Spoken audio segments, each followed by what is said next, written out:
नमस्कार. महर्षी कर्वे स्त्री शिक्षण संस्थेचे प्राध्यापक मन आतवंत प्राथमिक विद्या मंदिर आयोजित सुराज्याचे शिलेदार या व्याख्यानमालेत मी जुलेखा इनामदार शेख आपल्या सर्वांचं संस्थेतर्फे आणि प्रशालेतर्फे मनपूर्वक स्वागत करते. आजचं हे आपलं व्याख्यानमालेचं 8वं पुष्प. ते सुरू करताना आपण श्लोकाने करणार आहोत. सगळ्यांनी हात जोडायचे. सर्व मंगल मांगल्ये शिवे सर्वार्थ साधिके शरण्य त्र्यंबके गौरी नारायणी नमोस्तुते. नारायणी नमोस्तुते. आजच्या या 8व्या पुष्पाचा अजून एक दुग्ध शर्करा योग असा की आज शिवजयंती आणि या आपल्या व्याख्यानमालेची सुरुवात करण्यापूर्वी मी आपल्या प्रशालेच्या मुख्याध्यापिका माननीय विजयाताई बराटे यांना विनंती करते की त्यांनी या कार्यक्रमाचं प्रास्ताविक करावं.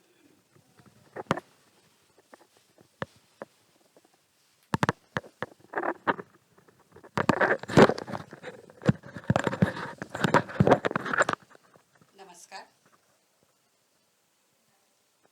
भारत मातेला, महर्षी अण्णा आणि बाया यांना वंदन करून आजच्या व्याख्यानाच्या प्रास्ताविकाला सुरुवात करते.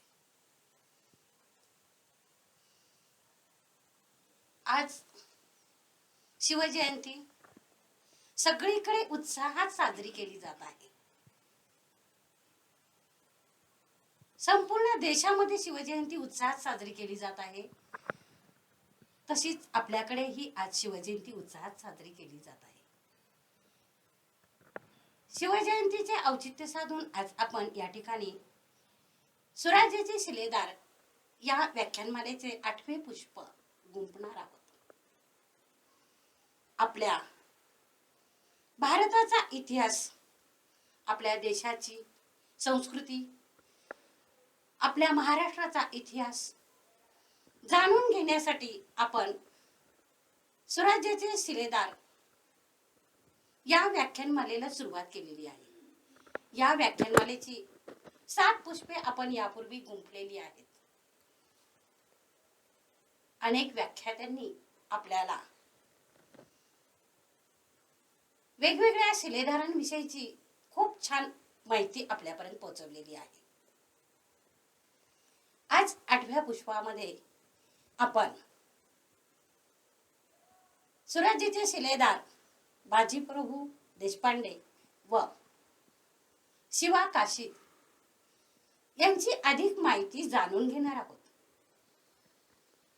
या दोन्ही शिलेदारांची माहिती आपल्याला शिवजयंती निमित्त आजचे आपले व्याख्याते माननीय अभय पोते यांच्याकडून अधिक माहिती आपल्याला मिळणार आहे. आज आपण सर्वजण उत्सुक आहोत अधिक माहिती जाणून घेण्यासाठी. पुढील सूत्रे मी माझे सहकारी प्रियांका हरिचंद्रे यांच्याकडे देते. धन्यवाद.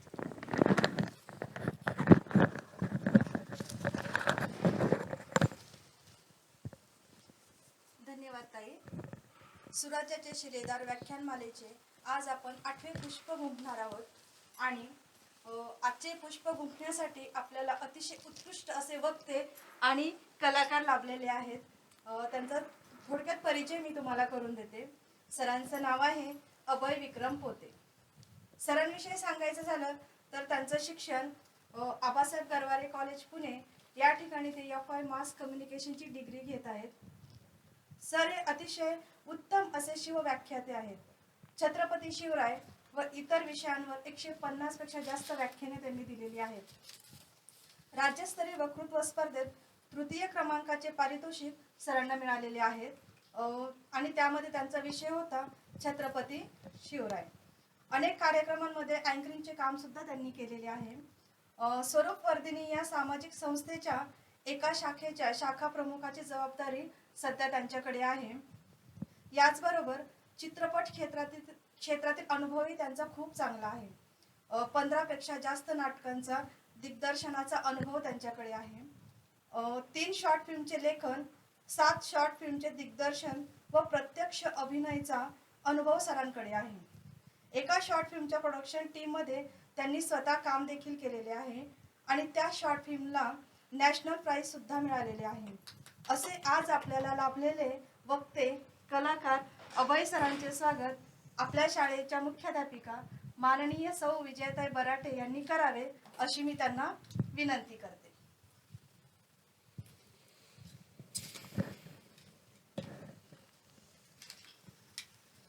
त्यांचे स्वागत आपण हिंग्यांच्या माळावर हे पुस्तक आणि एक फूल देऊन करत आहोत.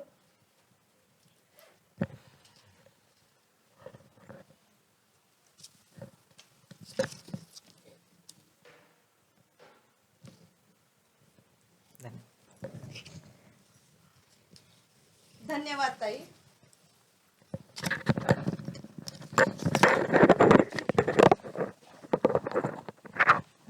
धन्यवाद प्रियांका. इतका छान परिचय ऐकल्यानंतर आपण नक्कीच सगळेजण उत्सुक झाला असेल की आजचं व्याख्यान होणार कसं आहे. तर मी आजचे जे व्याख्याते आहेत माननीय अभय पोते सर यांना विनंती करते की त्यांनी आपल्या व्याख्यानाला सुरुवात करावी.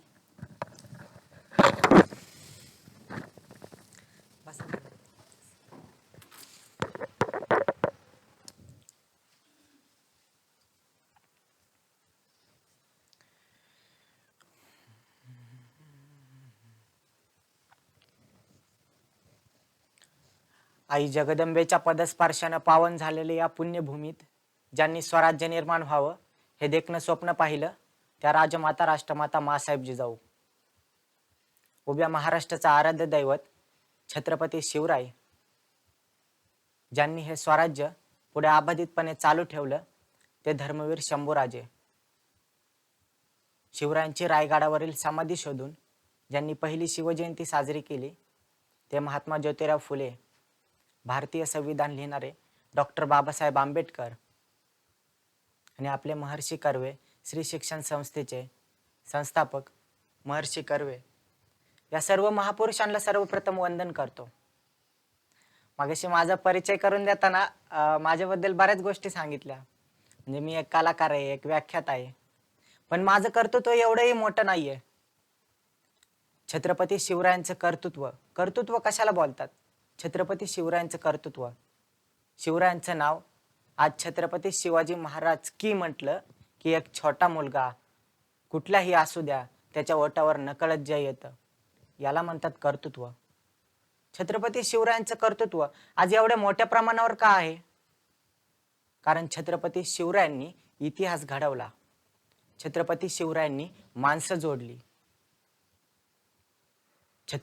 छत्रपती शिवरायांच्या जीवनातली एक गोष्ट सांगतो. खर तर छत्रपती शिवराय घडले केवळ आणि केवळ माँसाहेब जिजाऊंच्या संस्कारांमुळे. आज छत्रपती शिवाजी हे नाव ऐकताच आपल्या रक्ताचा प्रवाह युद्धाच्या चौकुरातून उधळलेल्या घोड्यांप्रमाणे आपल्या धमन्यांकडे धावतो. खर तर कोणती जादू आहे या अक्षरात? छत्रपती शिवाजी राजे या अक्षरात. कोणते रसायन आहे छत्रपती शिवाजी राजे या अक्षरात? खर तर ती जादू आहे माँसाहेब जिजाऊंच्या संस्कारांची. ते रसायन आहे छत्रपती शिवरायांच्या कर्तृत्वाचं. एक अशीच गोष्ट, माँसाहेब जिजाऊ आणि छत्रपती शिवराय एकदा एका उसाच्या फाडात होते आणि त्या फाडामध्ये एक स्पर्धा ठरली. स्पर्धा काय होती तर जमिनीमध्ये तलवार रोवायची आणि धावत्या घोड्यावरून ती तलवार उपसून घ्यायची. आता छत्रपती शिवराय आणि त्यांचे सर्व घोडे मावळे सर्वजण एकदम लाईन मध्ये उभे राहिले आणि माँसाहेब जिजाऊ यांनी इशारत केली. सर्व घोडे सुटले तलवारीकडे एकदम वाऱ्याच्या वेगाने सुसाट. छत्रपती शिवरायांचा घोडा सर्वात पुढे होता, तलवारीच्या जवळ निघाला होता. शिवरायांचा घोडा तलवारीच्या जवळ जात होता. आता शिवाजीराजे तलवार उपसणारच. तेवढ्यात शिवाजीराजे घोड्यावरनं खाली पडले. शिवरायांच्या अंगाला जखमा झाल्या, जखमातनं रक्त ओघळत होतं. शिवरायांचे मावळे छत्रपती शिवरायांना उचलण्यासाठी धावले, पण माँसाहेब जिजाऊंनी डोळ्यांच्या इशारती केल्या आणि मावळ्यांना जागेवरच थांबवलं. छत्रपती शिवराय उठण्याची धडपड करत होते, पण प्रत्येक वेळेस नाकामयाब. आणि अशाच धडपडीतनं छत्रपती शिवाजीराजे उठले. डोळे पाणावले होते, जखमातनं रक्त ओघळत होतं. आणि अशातच छत्रपती शिवराय माँसाहेब जिजाऊंकडे आले आणि जिजाऊंना म्हणाले, आऊसाहेब, आम्ही पडलो आऊसाहेब, याचं आम्हाला दुःख नाही, पण आम्ही तुमच्या समोर पडला असताना तुम्ही आम्हाला उचलाय का नाही आल्या? त्यावेळेस माँसाहेब जिजाऊ म्हणल्या, शिवबा, एक गोष्ट नेहमी लक्षात ठेव, जो माणूस दुसऱ्याच्या पायावर उभा राहतो तो माणूस आयुष्यात केव्हाही पडतो, पण जो माणूस स्वतःच्या पायावर उभा राहतो ना तो माणूस आयुष्यात कधीच पडत नाही. माँसाहेब जिजाऊंनी हे संस्कार लहानपणापासूनच छत्रपती शिवरायांवर केले होते. याच संस्कारांमधून छत्रपती शिवराय पुढे घडले. शिवरायांनी त्यांच्या आयुष्यात चांगले चांगले माणसं जोडले. लहानपणापासूनच छत्रपती शिवराय हे मावळ्यांच्या घरी जात होते, त्यांची कांदा भाकरी खात होते. शिवरायांनी असा विचार नाही केला, अरे आपण शहाजीराजे या वतनदाराचा मुलगा आहोत. छत्रपती शिवराय प्रत्येक शेतकऱ्याच्या घरी गेले, तिथल्या शेतकऱ्याच्या मुलाशी मैत्री केली, म्हणून आज स्वराज्य एवढं मोठं अबाधितपणे उभं राहिलंय. छत्रपती शिवराय यांचं स्वराज्य याच मावळ्यांच्या जोरावर उभं राहिलं. शिवरायांनी वयाच्या 15-16व्या वर्षी स्वराज्य स्थापनेची प्रतिज्ञा घेतली. तिथनं पुढे छत्रपती शिवरायांनी तोरणा किल्ला, यानंतर इतर बरेच किल्ले मिळवले. छत्रपती शिवरायांचं स्वराज्य एवढ्या अखंडपणे वाढत राहिलं की मोगलांना चिंता वाटू लागली की आता छत्रपती शिवराय आपलं राज्य गिळंकृत करणार की काय, आणि छत्रपती शिवरायांना मुघली राजवट संपवायची होती. छत्रपती शिवरायांना स्वराज्य, रयतेचं राज्य उभं करायचं होतं. छत्रपती शिवराय एक एक किल्ले मिळवत गेले. शिवरायांना मारण्यासाठी बरेच कट झाले, बरेच प्रयत्न झाले. अफजल खान महाराष्ट्रावर चाल करून आला, पण छत्रपती शिवरायांनी ती चालही परतून लावली. आता छत्रपती शिवरायांनी एक किल्ला जिंकला, त्या किल्ल्याचं नाव पन्हाळा. पन्हाळ्यावर छत्रपती शिवरायांनी ताबा मिळवला, तिथं स्वराज्याचं भगवं निशाण फडकवलं आणि छत्रपती शिवराय पन्हाळ्यावर काही दिवस राहिले. डिसेंबरच्या सुरुवातीला छत्रपती शिवराय आणि शिवा काशीद यांची सर्वप्रथम भेट झाली डिसेंबर 1660 मध्ये. आणि थोड्याच दिवसात सिद्दी जोहरनं पन्हाळा किल्ल्याला वेढा टाकला शिवरायांना संपवण्यासाठी. खरं तर जे काम कुणीच केलं नव्हतं ते काम आता सिद्धीच्या हातात आलं होतं. शिवरायांना संपवायचं किंवा जिवंत पकडून द्यायचं. सिद्धीनं पन्हाळगडाला वेढा टाकला. छत्रपती शिवरायांना वाटलं की आता थोड्याच दिवसात पावसाळ्याचे दिवस चालू होतील आणि पन्हाळगडाचा वेढा निसटून जाईल. म्हणजे फेब्रुवारी 1660 मध्ये सिद्दी जोहरनं पन्हाळगडाला वेढा टाकला आणि साधारणतः जूनमध्ये पावसाळा चालू होतो. शिवरायांना वाटलं जसा पावसाळा सुरू होईल तसं सिद्धीचं सैन्य निघून जाईल, पावसानं झोडपून जाईल. पण झालं उलटच. जसा पावसाळा वाढायला लागला तसा सिद्धीचा वेढा आणखी भक्कम होऊ लागला, आणखी बलाढ्य होऊ लागला. छत्रपती शिवराय आता किल्ल्यावरनं सुटणार कसे? 1 महिना झाला, 2 महिना झाला, तब्बल 4 महिने छत्रपती शिवाजीराजे पन्हाळगडावर अडकून होते. पन्हाळगडावरली सगळी रसद संपायला लागली, अन्नधान्याचे कोठारे खाली व्हायला लागले. आता छत्रपती शिवरायांना पन्हाळगडावर जास्त दिवस राहणं धोक्याचं होतं. छत्रपती शिवरायांनी एक युक्ती आखली. ज्यावेळेस छत्रपती शिवरायांनी पन्हाळगड ताब्यात घेतला त्यावेळेस छत्रपती शिवरायांकडे काही मावळे आले होते शिवरायांना भेटण्यासाठी. त्यामध्ये शिवा काशीद नावाचे एक मावळे होते. शिवा काशीद अत्यंत मजबूत बांधा, गड चढणे उतरणे याचा नेहमीचा सराव, सरळ नाक, तेजस्वी नजर. याशिवाय एक वैशिष्ट्य म्हणजे Shiva Kashid same to same Chhatrapati शिवरायांसारखे दिसायचे. शिवा काशीद न्हावी काम करत होते. शिवा काशीदांनी आपली दाढी शिवरायांसारखी कोरून घेतली होती. आपल्या मिशानला शिवरायांसारखा पिळते देत होते. त्यांचे आयडॉल छत्रपती शिवाजीराजे होते आणि म्हणून छत्रपती शिवाजीराजांसारखे शिवा काशीद दिसायचे. ते शिवरायांना भेटायला आले होते. डिसेंबर 1660 मध्ये छत्रपती शिवराय आणि शिवा काशीद यांची प्रथम भेट झाली आणि तिथून पुढे शिवा काशीद स्वराज्यात सामील झाले. छत्रपती शिवराय पन्हाळगडावर अडकले होते. शिवरायांनी शिवा काशीदांना बोलणं धाडलं. शिवा काशीद पन्हाळगडावर आले आणि शिवरायांना म्हणाले, राज बोलणं धाडलं. शिवराय सांगू लागले, शिवा तुमची गरज आहे. शिवा काशीद म्हणाले, राज तुम्ही फक्त आदेश करा, राज तुमच्यासाठी मस्तक ही हजर आहे. आणि छत्रपती शिवरायांनी शिवा काशीदांना एक युक्ती सांगितली, आपल्याला पन्हाळगडावरनं निसटायचंय. शिवरायांनी शिवा काशीदांना सर्व नियोजन सविस्तर सांगितलं. ते नियोजन असं होतं, 2 पालख्या करायच्या, एका पालखीत शिवा काशीदानला बसवायचं शिवरायांच्या वेशामध्ये आणि दुसऱ्या पालखीत छत्रपती शिवराय स्वतः बसणार. दोन्ही पालख्या एक सोबत वेगवेगळ्या वाटेने निघणार. एक पालखी मोगलांचा वेढा फोडून पुढे निघणार. मोगलांना वाटणार शिवराय या पालखीत आलेत, पण दुसऱ्या वाटेनं छत्रपती शिवराय सुखरूप दुसऱ्याच किल्ल्यावर जाणार. असं नियोजन छत्रपती शिवरायांनी शिवा काशीदानला एकदम जबरदस्तरित्या समजून सांगितलं आणि शिवा काशीदांनी ते मान्य केलं. छत्रपती शिवराय आणि शिवा काशीद ठरल्याप्रमाणे दोन्ही पालखीत निघाले. शिवा काशीदांची पालखी एका वाटेनं, छत्रपती शिवरायांची पालखी दुसऱ्या वाटेनं. पावसाळा चालू होता. पावसाचे दिवस होते. आभाळातनं जोरदार वर्षाव होत होता. विजांचा कडकडाट होत होता आणि अशातच सर्व मावळे सह्याद्रीच्या दऱ्याखोऱ्या सह्याद्रीचे खच खाळगे पायाखाली तुडवत निघाले होते. शिवा काशीदांची पालखी वेड्याच्या जवळ जात होती. अचानक वीज चमकायची. पालखी त्या विजांमध्ये स्पष्ट दिसायची. काळजामध्ये चिर्र व्हायचं. शिवा काशीदांना भीती वाटत होती. शिवा काशीदांना याची भीती वाटत नव्हती, अरे माझं मरण जवळ आले. शिवा काशीदांना याची भीती वाटत होती, जर आपण सापडलो तर आपला राजाही सापडणार. जर आपण सापडलो तर मोगल आपल्या राजांचा पाठलाग करणार आणि छत्रपती शिवरायांनाही पकडून आणणार. म्हणजे स्वतःच्या जीवापेक्षा जास्त छत्रपती शिवा काशीदांना छत्रपती शिवरायांची काळजी होती. किती महान कर्तृत्व होतं छत्रपती शिवरायांचं. शिवा काशीदांची पालखी वेढा फोडून पुढे निघाली. सिद्धीचं सैन्य पूर्ण गारटलं होतं. म्हणजे याआधी सिद्धीच्या सैन्यांनी पूर्ण भक्कम असा वेढा दिला होता, पण आता पावसानं सिद्धीचं सैन्यही गारटलं होतं. सिद्धीचं सैन्य आडोसा मिळून तिथं बसत होतं आणि अशातच शिवा काशीदांची पालखी त्या वेड्यातनं पुढे निघाली. पालखी रस्त्यानं पुढे जात होती. सह्याद्रीच्या दऱ्याखोऱ्यातनं अचानक वीज चमकायची. परत पालखी दिसायची. वीज बंद झाली की पालखी पूर्णतः अंधारात जायची. पालखी पुढे चालली होती. अचानक सिद्धी जोहरला खबर लागली की शिवराय पन्हाळगडावरून निसटले. सिद्धी जोहर टेन्शन मध्ये, अरे छत्रपती शिवाजीराजे नेमकं सुटतात कसे?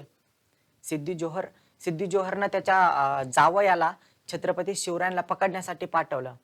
त्याच्याकडे सैन्य दिलं. 2000 घोडदळ, 1000 पायदळ, 3000चं सैन्य घेऊन सिद्धी जोहरचा जावई छत्रपती शिवरायांना पकडण्यासाठी निघाला. 3000चं सैन्य आणि छत्रपती शिवरायांबरोबर अवघे काही मावळे. 3000चं सैन्य पालखीच्या मागं पळत सुटलं. इकडे पालखी जोरात वाऱ्याच्या वेगाने पळत होती. सैन्यांनी पालखीला गाठलं. शिवा काशीदांना पकडलं. सिद्धीच्या सैन्याला वाटलं की हेच खरे शिवाजी राजेत. त्यांनी पकडलं. ते आनंदाने त्यांना उड्या मारू लागले. त्यांनी शिवा काशीदांना छत्रपती शिवराय म्हणून सिद्धीच्या शामियान्यात आणलं. पण त्यातल्या काही मोगली सरदारांनी शिवरायांना प्रत्यक्ष बघितलं होतं. त्यांना लगेच समजलं हे खरे छत्रपती शिवाजीराजे नाहीयेत. आता त्यांनी लगेच सांगितलं सिद्धीला की हे खरे छत्रपती शिवाजीराजे नाहीयेत, शिवराय दुसरेत. सिद्धी म्हणाला, अरे दिसतेत तर सेम शिवरायांसारखे, हेच खरे शिवाजीराजेत. विचारलं, कोण आहेत तुम्ही? शिवा काशीद बोलू लागले, स्वराज्याचे छत्रपती शिवाजीराजे. पण तिथं एक माणूस होता, अफजल खानाचा मुलगा फाजल खान. त्याने छत्रपती शिवरायांना प्रत्यक्ष बघितलं होतं. ज्यावेळेस अफजल खानाची भेट झाली त्यावेळेस कृष्णाजी भास्कर कुलकर्णीनं छत्रपती शिवरायांच्या कपाळावरती तलवारीचा वार केला होता. तो वार शिवा काशीदांच्या कपाळावर नव्हता. फाजल खान बोलला की छत्रपती शिवरायांच्या कपाळावर तलवारीचा वार आहे, याच्या कपाळावर तलवारीचा वार नाही, हा खरा शिवाजी नाही. मग सिद्धीनं विचारलं की तुम्ही शिवरायांना पकडलं कसं? मोगली सरदार सांगू लागले, पाऊस पडत होता, आम्ही पालखीच्या मागं पळत होतो. आम्ही जवळ आलो. छत्रपती शिवरायांचे 10-15 मावळे पालखी खाली ठेवली आणि आमच्या समोर काही मावळे पळून गेले आणि आम्ही त्यांना पकडलं. सिद्धीनं डोक्याला हात लावला. सिद्धी म्हणाला, अरे इथं तर चुकलात तुम्ही. हे जर खरे शिवाजीराजे असते ना तर याच्यासाठी याच्या मावळ्यांनी रक्ताचे पाट वाहिले असते, पण छत्रपती शिवरायांच्या केसालाही धक्का लागू दिला नसता. हे खरे शिवाजीराजे नाहीयेत. सिद्धीला समजलं सिद्धीला समजलं की हे शिवरायांच्या रूपातला दुसरा मावळा आहे. शिवा काशीदांचं मस्तक धडा वेगळा करण्याचा आदेश सिद्धीनं तिथं दिला. छत्रपती शिवराय इकडे विशालगडाच्या वाटेनं वाऱ्याच्या वेगानं निघाले होते. भर पाऊस पडत होता आणि अशाच पावसात मावळे घामाघूम झाले होते. पावसाचे थेंब आणि घामाचे थेंब हे वेगवेगळे असं स्पष्ट दिसत होतं. आजूबाजूला जंगल होतं. अचानक वाघाची डरकाळी ऐकू यायची. काळजात चर्र व्हायचं. पण वाघाला घाबरण तो मराठा कसला. सर्व मावळे छत्रपती शिवरायांना घेऊन पळत होते. खांद्यावर केवळ छत्रपती शिवराय नव्हते, तर संपूर्ण स्वराज्याची जबाबदारी होती. एक चूक महागात पडणार होती, म्हणून सर्व मावळे वाऱ्याच्या वेगानं विशालगडाकडे होते. इकडं शिवा काशीदांचा मृत्यू झाला. शिवा काशीदांचं मस्तक धडा वेगळं झालं. सिद्धीनं पुन्हा सैन्य पाठवलं छत्रपती शिवरायांना पकडण्यासाठी. शिवरायांच्या माग सिद्धीचं सैन्य घोड्यांच्या टापांचा आवाज करत सिद्धीचं सैन्य वाऱ्याच्या वेगानं छत्रपती शिवरायांना पकडण्यासाठी निघालं. इकडे शिवरायांचे मावळे शिवरायांना घेऊन विशालगडाकडे पळतायत. आणि तेवढ्यात शिवरायांच्या हेरांना खबर लागली की सिद्धीचं सैन्य आपल्या पाठलागावर आलंय. समजलं. बाजीप्रभू देशपांडे छत्रपती शिवरायांना म्हणाले, राज तुम्ही विशालगडावर जा. आम्ही सिद्धीच्या सैन्याला या घोडकिंडीतच अडवून ठेवतो. छत्रपती शिवाजीराजे बाजीप्रभू देशपांडेंना म्हणाले, बाजी तुम्ही आमच्यापेक्षा वयानं मोठे. 21 तास आपण चालत आलोय आणि तुम्ही म्हणताय आम्ही मोगली सैन्यांना इथंच रोखतो. बाजी 21 तास चाललोय आपण. पण बाजीप्रभू देशपांडे म्हणाले, राज लाख मेले तरी चालतील, पण लाखांचा पोशिंदा वाचला पाहिजे. राज तुम्ही विशालगडावर जा. आणि छत्रपती शिवाजीराजे विशालगडाकडे गेले. बाजीप्रभू देशपांडे घोडकिंडीत थांबले. बाजीप्रभू देशपांडे सोबत होते बाजीप्रभू देशपांडेंचे भाऊ फुलाजी प्रभू देशपांडे आणि 300 बांदल सैन्य. घोडखिंडीत फक्त 300 बांदल सैन्य होतं, तर इकडे मोगलांची हजारोंची फौज छत्रपती शिवरायांना पकडण्यासाठी आली होती. बाजीप्रभू देशपांडे जाताना छत्रपती शिवरायांना म्हणाले, राज विशालगडावर पोहोचल्यावर तोफांचे 5 बार करा. तोपर्यंत या घोडखिंडीत गनिमा अडवून धरतो. आणि छत्रपती शिवराय विशालगडाकडे निघाले. इकडे 300 बांदल घोडखिंडीत थांबले. मोगली सैन्य आलं. समोर बघितलं तर छत्रपती शिवरायांचे मावळे. आता त्यांना नेमका प्रश्न पडला, अरे शिवाजीराजे तर पळून गेले होते, आता इथं कसं काय थांबले. बाजी म्हणाले, अरे आमचं राजे गेलेत, त्याची नको करू काळजी, कारण तुझ्या पुढे उभा आहे बाजी. हिम्मत असेल तर ये. बाजीप्रभू देशपांडे आणि त्यांचे मावळे हर हर महादेव म्हणून लढायला सुटले. तिकडून मोगली सैन्य आलं. तलवारीवर तलवारीचे वार होऊ लागले. घनघनाट होऊ लागला. बाजीप्रभू देशपांडेंची तलवार वाऱ्यावर भिरभिरते तशी सपसप मोगलांना कापत सुटली होती. मोगली सैन्य धारातीर्थी पडत होतं. पण हजारोंच्या फौजांमध्ये 300 बांदल यांचा टिकाव लागणं कठीण होतं. छत्रपती शिवराय विशालगडाच्या दिशेनं वाऱ्याच्या वेगानं निघाले होते. शिवराय विशालगडाच्या जवळ पोहोचत होते. पण इकडे बाजीप्रभू देशपांडेंना काही वेळातच मोगली सैन्यांनी घेरलं. सलग 21 तास चालत आले होते बाजीप्रभू देशपांडे आणि त्यांचे मावळे. विचार करा, 21 तास चालल्यानं आपली काय हालत होईल. 21 तास चालत आले आणि परत 6-7 तास निकरानं लढले. ही प्रेरणा छत्रपती शिवरायांनी मावळ्यांना दिली होती. बाजीप्रभू देशपांडे लढत होते. मोगली सैन्यानं घेरलं. आता बाजीप्रभू देशपांड्यांचा टिकाव लागणं कठीण होतं. दोन्ही हातात शमशेरी होत्या. पण करणार काय, चारही बाजूनी मोगल. उजवीकडे वार केला की सबदिशी डावीकडे वार व्हायचा. अंगातनं रक्त यायचं.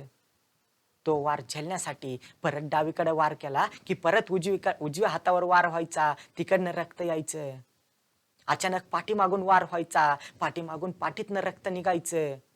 पाठीचा वार झेलण्यासाठी उलट फिरलं की परत पाठीवर वार व्हायचा. बाजीप्रभू देशपांडेंच्या अंगावर अशी एक जागा उरली नव्हती जिथं वार झाला नव्हता. पूर्ण रक्तबंबाळ झाले होते बाजीप्रभू देशपांडे. पाऊस पडत होता. पावसाच्या थेंबांमध्ये बाजीप्रभू देशपांडेंचं रक्त लालबुंद होऊन खाली पडत होतं.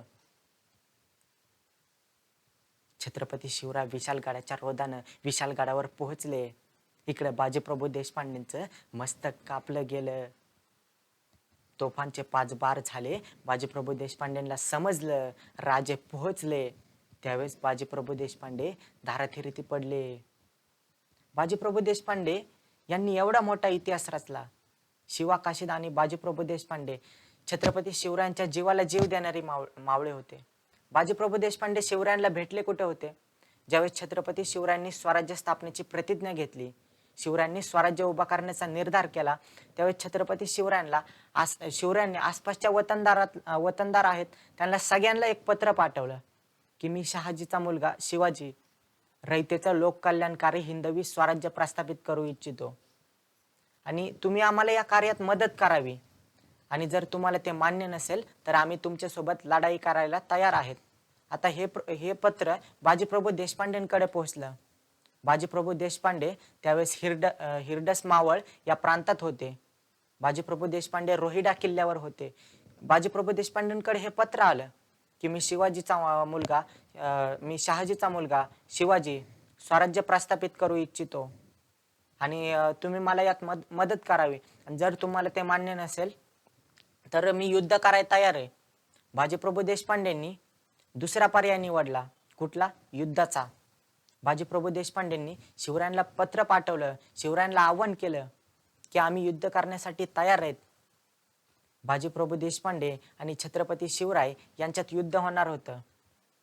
दोन्हीही मराठी सैन्य होतं. बाजीप्रभू देशपांडेंकडे मराठी सैन्य, छत्रपती शिवरायांकडे मराठी सैन्य, दोन्ही सैन्य आपसात भिडणार होतं. छत्रपती शिवरायांनी रोहिडा किल्ल्यावर आक्रमण केलं आणि बाजीप्रभू देशपांडेंसोबत मराठी सैन्य शिवरायांच्या सैन्यावर तुटून पडलं. शिवरायांचं सैन्य बाजीप्रभू देशपांडेंच्या सैन्यावर तुटून पडलं. बराच वेळ युद्ध चाललं. युद्ध चालल्यानंतर बाजीप्रभू देशपांडे आणि छत्रपती शिवराय समोरासमोर आले. त्यावेळेस युद्ध थांबलं. बाजीप्रभू देशपांडे म्हणाले, अरे आमच्यासारखं वतनदारी कर, हे काय स्वराज्य? छत्रपती शिवाजीराजे म्हणाले, मी केवळ एक राजा म्हणून इथं लढत नाही, मला गादीवर बसण्याचा कुठलाही अधिकार नाही, मला रयतेसाठी जगायचंय, रयतेसाठी लढायचंय, म्हणून मी लोककल्याणकारी हिंदवी स्वराज्य निर्माण करतोय. बाजी, तुम्ही आमच्या वडिलांच्या वयाचे, आम्ही जिथं चुकन तिथं आमचा कान धरा, पण स्वराज्यात आम्हाला मदत करा बाजी. छत्रपती शिवरायांच्या बोलण्याने बाजीप्रभू देशपांडे एवढे प्रभावित झाले की मोगलांची वतनदारी सोडून बाजीप्रभू देशपांडे तेव्हापासून स्वराज्यात आले. छत्रपती शिवरायांचं बोलणं झाल्यानंतर बाजीप्रभू देशपांडेंनी तलवार छत्रपती शिवरायांच्या समोर धरली. बाजीप्रभू देशपांडेंनी आपलं मस्तक झुकवलं. शिवरायांनी बाजीप्रभू देशपांडेंना उठवलं. शिवराय म्हणाले, ही तलवार झुकण्यासाठी नाही बाजी, ही तलवार मोगलांचं मस्तक धडावेगळं करण्यासाठी आहे. छत्रपती शिवरायांनी ती तलवार बाजीप्रभू देशपांडेंच्या हातात दिली. तेव्हापासून बाजीप्रभू देशपांडे स्वराज्यात सामील झाले. खरं तर शिवा काशीद आणि बाजीप्रभू देशपांडे यांनी एकदम निखरानं लढा दिला आणि छत्रपती शिवरायांना पन्हाळगडावरून सोडवलं. छत्रपती शिवरायांनी जीवाला जीव देणारी माणसं स्वराज्यात उभी केली होती. शिवाजीराजांनी कधीच कुठल्या मावळ्यांना कधीच कुठला भेद केला नाही. एक उदाहरण सांगतो. ज्यावेळेस हिरोजी इंदलकरांनी रायगड किल्ला बांधला त्यावेळेस हिरोजी इंदलकर आणि छत्रपती शिवराय रायगड किल्ल्याची पाहणी करण्यासाठी गेले. पाहणी करताना एक गोष्ट शिवरायांच्या लक्षात आली की रायगडाचा कडा एकदम भरभक्कम आहे, हा कडा चढणं एकदम अशक्य आहे. हिरोजी इंदलकर हे राजांना सांगू लागले, राज, रायगडाचा कडा चढणं एकदम अशक्य आहे, खाली जाताना फक्त पावसाचं पाणी जाऊ शकतं आणि वर येताना फक्त वारा येऊ शकतो. मग छत्रपती शिवरायांनी त्यांच्या आजूबाजूच्या परिसरातल्या मावळ्यांची परीक्षा घ्यायचं ठरवलं. छत्रपती शिवरायांनी एक दौंडी पिटवायला लावली. त्यात असं सांगितलं की जो कोणी रायगडाचा कडा चढेल त्याला छत्रपती शिवरायांकडनं मोठं बक्षीस असेल. अनेक वीर या स्पर्धेत उतरले पण रायगडाचा कडा कुणीच चढू शकला नाही. शेवटी एक डोंबारी समाजातला तरुण पुढे आला. तो रायगडाचा कडा चढून वरती गेला. ज्यावेळेस तो वरती गेला त्यावेळेस छत्रपती शिवरायांनी पहिली त्याची गाळाभेट घेतली. शिवरायांनी हे बघितलं नाही तो डोंबारी समाजातला आहे. शिवरायांनी हे बघितलं नाही की तो आपल्यापेक्षा खालच्या जातीचा आहे. शिवरायांनी त्याची गाळाभेट घेतली. 12 बलुतेदार आणि 18 पगड जाती यांना सोबत घेऊन लढणारा जगातला एकमेव राजा म्हणजे छत्रपती शिवाजी राजा. आणि केवळ याच कारणांमुळे मावळे छत्रपती शिवरायांच्या जवळ यायचे आणि शिवरायांनी त्या मावळ्याला एक मोठं बक्षीस दिलं. बक्षीस असं होतं, 100 होन मुद्रा, एक सोन्याचं कड, एक उमदा घोडा आणि वरतून स्वराज्यात कायमची नोकरी. म्हणजे एवढं मोठं बक्षीस, जगाच्या पाठीवर एवढं मोठं बक्षीस आतापर्यंत कुणीच दिलं नसेल. छत्रपती शिवराय आणि त्यांच्या मावळ्यांनी एवढं मोठं आबादित हिंदवी स्वराज्य निर्माण केलं, लोककल्याणकारी राज्य निर्माण केलं. छत्रपती शिवरायांचा पराक्रम आजही आमच्या मनात कायम आहे. ज्याप्रमाणे छत्रपती शिवराय पन्हाळगडावर अडकून होते, त्याचप्रमाणे आज आपण कोरोनाच्या विळख्यात अडकलोय. आपल्याला इथून छत्रपती शिवाजी यांच्यासारखं बाहेर पाडायचंय. तर शिवरायांच्या चरित्रातनं आपण प्रेरणा घेऊ. इथेच थांबू. जय जिजाऊ, जय शिवराय, जय शंभूराजे. धन्यवाद.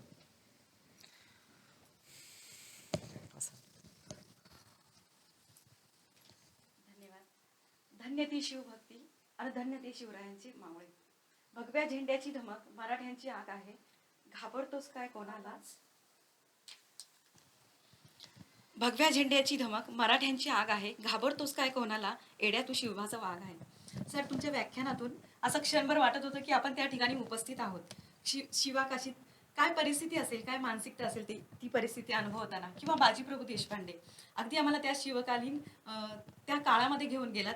आणि आजचं हे आमचं 8वं पुष्प गुंफण्यासाठी आमच्या विनंतीला मान देऊन आपण या प्रशालेमध्ये उपस्थित झालात आणि आमचं हे व्याख्यानाची खूप शोभा वाढवलीत. त्याबद्दल प्रशालेच्या वतीने मी आपलं खूप खूप आभार मानते. आणि यानंतर आपण 9व्या पुष्पात भेटणार आहोत एका नवीन व्याख्यानासोबत आणि एका नवीन शिलेदाराची माहिती घेणार आहोत. लाईक, शेअर आणि कमेंट नक्की करा आणि चॅनलवर नसाल तर सबस्क्राईब सुद्धा करा. धन्यवाद.